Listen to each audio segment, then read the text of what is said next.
Hi, everybody, and welcome to another episode of Pablo FC. And today we're facing Spanish League 4 weekly game match week preview. It promises to be a blend of tactical battles this week, from the high stakes Madrid Derby to a crucial encounter further down the table. And this Madrid Derby seems to be one of the toughest games that Real Madrid is going to face with regards to where Atletico Madrid are at the moment. Um and basically there are other clashes, including Barcelona versus Real Sociedad and Villarreal versus Athletic Bilbao. And then we'll talk about all the other games. But let's start with the Barcelona versus Real Sociedad because Barcelona seem to be a free scoring side. With regards to Barcelona's fluidity, Hansi Flick, basically, his Barcelona, in contrast, to previous seasons, has shown greater flexibility and tactically and attacking prowess. And let's expect a high possession game with an emphasis on quick ball movement and exploiting gaps in Real Sociedad's defensive shape. Now, they might also utilize the double pivot of to control the midfield and create numerical overloads in specific areas of the pitch, switching play, quickly to isolate defenders. According to some tactical analysis on Total Football, Barcelona under Flick focuses on set piece tactics and possession control, while Real Sociedad's challenge will be that despite their slow start to the season, they will likely attempt to remain compact defensively to frustrate Barcelona's attack. They may also look to block passing lanes and force Barcelona into wide areas, and they can also be more easily contained. Counter attacking opportunities could also arise if Real Sociedad can win the ball back in midfield and exploit any spaces left by Barcelona's advanced players. But when you come to Barcelona, they're in form and they're free scoring. I mean, if you look at their stats from previous games, you could tell, that they're doing absolutely well when it comes to how they've played. They are currently sitting second on the table with 5 wins and 1 draw with no losses at all, with 16 points from 16 points out of 6 games. Um, and their top players, Marcus Rashford has 2 assists. Dani Olmo has 2 assists and 1 goal. Rafinha has 2 assists and 3 goals. Ferran Torres has 1 assist and 4 goals. We have Pedri has 1 assist. Casado has 1 assist. Araujo has 1 goal. Eric Garcia has 1 goal, and all of that. So they seem to be doing really well, especially even in the absence of Lamine Yamal. But we shall see. Basically, Barcelona have secured a 3-1 victory against Real Oviedo. They secured a 3-1 victory against Real Oviedo, maintaining their undefeated streak in La Liga and keeping pace with league leaders Real Madrid. Also, midfielder Gavi has undergone knee surgery and is expected to be sidelined for 4 to 5 months, dealing with significant blow to Barcelona's squad depth. Then Barcelona's return to Camp Nou has been further delayed due to safety concerns, with their next home match against Real Sociedad to be played at the Estadi Olympic Louis Compagnia. So it is what it is. Um, yeah. So Barcelona have it all to do to win this game. The top performing players are top rated: Lamine Yamal, Pedri, and Eric Garcia, and the top scorers: Varane 4 goals, Rafinha 3 goals, Robert Lewandowski 3 goals. Top assists: Rafinha has 2, Dani Olmo has 2, Lamine Yamal has 2, and Marcus Rashford also has 2. But if we count all competitions and all, then Marcus Rashford has 3 assists and 2 goals. So it is what it is. We shall observe as this game goes, and we'll give you our review after the game. The next killer game or next important game is the Villarreal versus Athletic Bilbao game. Villarreal's home strength basically is what is going to help them in this game. Villarreal, led by Marcelino, have a strong home record and tend to be more attack minded at home. So we expect them to control possession and try to break down Athletic Bilbao's disciplined defense.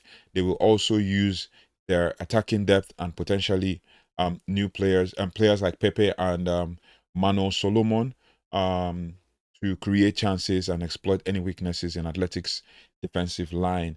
Their tactical approach under Marcelino, who also previously managed Athletic Bilbao, will likely involve exploiting inside information about their opponent.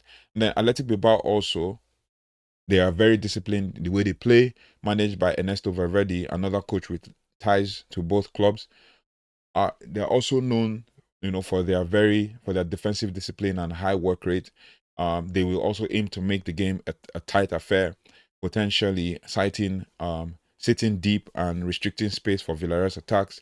They also might look to capitalize on set pieces and counter attacks with players like Marwan Sanadi and Robert Navarro providing attacking outlets. For the Barcelona versus Espanyol game, I'm expecting a free scoring Barcelona to score 4-1. It's a high scoring game, and Real Sociedad are not doing good so far. For Villarreal, Athletic Bilbao, it's going to be a tough game. Athletic Bilbao coming from, the defeat in the Champions League, to Arsenal, 2-0 defeat, and I think they've not really had a good start to the season. If we look at the table, Athletic Bilbao have played 6 games, 3 wins, 1 draw, 2 losses, scored 7, conceded 7, with 10 points, ranked 6th, doing better than Atletico Madrid. And their last game against Girona ended in a 1-1 draw. So, and this was during the week, right? Yeah. Yep. Yeah. So, yeah, the last game against Girona ended in let's see. So Athletic Bilbao basically so their last game against Girona ended in 1-1 draw, while Villarreal have won 2 games straight against Sevilla and against Valencia. I mean, let's see that. Villarreal have won 2 games straight. One against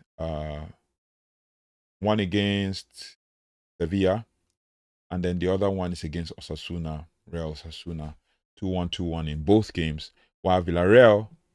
While Athletic Bilbao have lost 4 games and drawn 1 in the last 5. So they're really having a tough run this season in all competition, including the loss to Arsenal and the loss to Valencia. So we shall observe that and keep you posted. Other games we can talk about include Getafe versus Levante, Athletic. So before we get to the last one, Real Mallorca versus Deportivo Alaves. I expect Real Mallorca to take that one. And then Real Vallecano versus Sevilla, maybe potentially a draw. The next one will be Sevilla away. So, and Rayo Vallecano seem to be very good. Elche versus Celta Vigo looks like a draw, but Celta Vigo might edge it. And then Real Betis versus Osasuna looks like a tight game, maybe it's high scoring game, 2-1. And then Valencia versus Real Oviedo. Real Oviedo seem like they're doing good, but that ends in a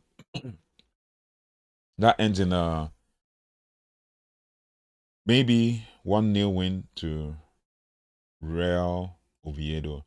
Then a game has already occurred, and that's Girona versus Espanyol. Girona versus Espanyol ended in a 0-0 draw. If we're going to go into a little bit of details, Girona took possession, 60%. Expected goals 1.09 to 1.17 for Espanyol. And then 12 shots for Girona and 20 shots for Espanyol. It seems like they just held possession for the rest. And then big chances, 1 for Girona, 0 for Espanyol. And the player of the match was Paulo Zaniga. So Girona have been doing really badly. They have no wins in 5. Only 2 draws in those 5 matches. One against Athletic Club, and the other one it was against Celta Vigo. They've been losing, like they've been conceding goals like crazy. In the last 5 games, they've conceded 5, 7, 8 plus 4, 12 plus 1, 13 goals in the last 5 games. Meanwhile, on the other hand, Espanyol have had 2 wins, 2 draws, and 1 loss. and the loss was against Real Madrid, and they are top. Real Madrid are top of the table. So if you look at the table standings, Espanyol are still high up. They're still fourth after 7 games, but they could still go down depending on how all the other teams around them, like Elche, Athletic Club, and Getafe, play on the day. If Getafe win their game, they will go to 13 points over Espanyol. While if Real Betis win their game, they'll go to 12 points, under, maybe depending on goals difference. Real Betis are high scoring, so if they score, then they could go over Espanyol. But that's by the way, because Real Betis are playing against um Real Betis are playing against Osasuna. Then to the big one, the derby, the Madrid derby. Real Madrid's approach to this game under Xabi Alonso. Real Madrid also has been particularly effective in their attack, consistently scoring in their games. Their tactical setup often, involves exploiting the pace and the skill of players like Kylian Mbappé and Vinícius Jr. The attacking duo could also aim to create numerical advantages in wide areas and look for quick transitions and combinations in the final third. Alonso might also emphasize vertical runs to break through Atletico's defensive lines. Meanwhile, Atletico Madrid's response to this could be Diego Leon's Atletico Madrid, who are renowned for their defensive solidity and tactical pragmatism. However, this season they have shown some vulnerabilities at the back, which Simeone will also be keen to address before facing Real Madrid's formidable attacks. To contain Real Madrid, Atletico will likely employ a disciplined defensive block, aiming to deny space in central areas and force Real Madrid wide. They will also look to hit Real Madrid on the counter attack in which they can use, quick transitions to exploit any spaces left behind by Real Madrid's attacking players. The focus will be on frustrating Real Madrid's rhythm, and preventing them from getting into dangerous positions. So we will observe as that one goes. It's going to be the match of the day, of the weekend, and that is going to happen. I think it's going to happen on Saturday. So we'll observe that at 10:15, depending on wherever you're watching it. 10:15 Eastern. It could be the late game, which is around like 4 p.m. Wherever you're watching. So, but yeah, let me know your thoughts and feelings in the comment section. We should expect this match week 7 to deliver some tactical battles across La Liga, with teams employing diverse strategies to secure vital points. If we're going to analyze the Real Madrid game, looking at Real Madrid this season, they have had consistent performances, and this season, they've won their last 5 games, and they whizzed past Levante, conceding 2 in the last 3. This September, they play against an Atletico Madrid side that are 8th on the table, 6 games, 2 wins, 3 losses, and 2 losses and 3 draws and 1 loss this season. Looking like they started at the bottom, but they're getting somewhere with 9 points from 6 games, and they could still climb up the table as things stand. Atletico Madrid haven't lost in the last 5 games. They've drawn 3, and won 2 in the last 5. Real Madrid haven't drawn in the last 5 games. They have beaten all teams, 5 wins back to back, right? Looking at head to head for this game, Atletico has 14 wins, Real Madrid has 22, and both teams have drawn 17 times.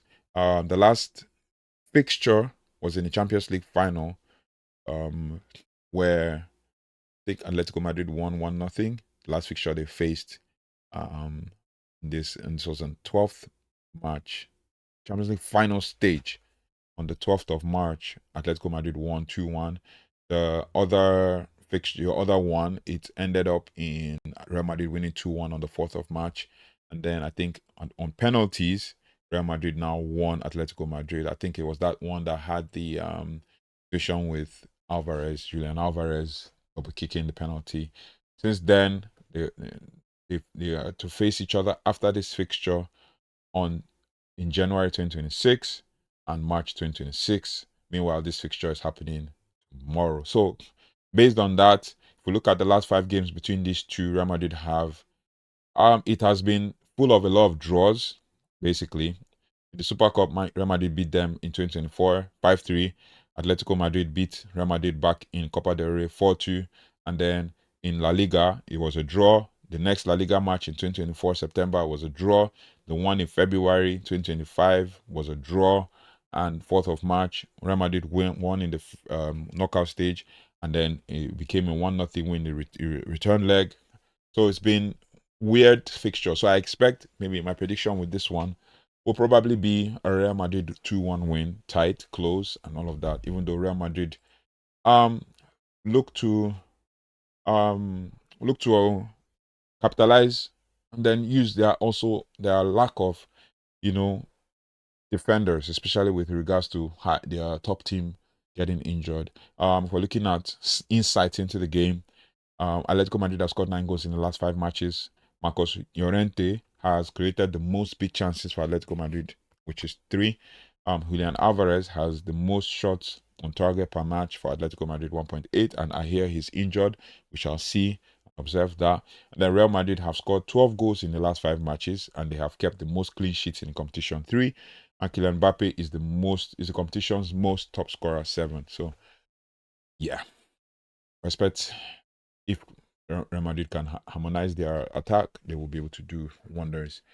So yeah, let me know your thoughts and feelings in the comment section as we build towards the next towards the week roundup. I'll give you a match review after the game.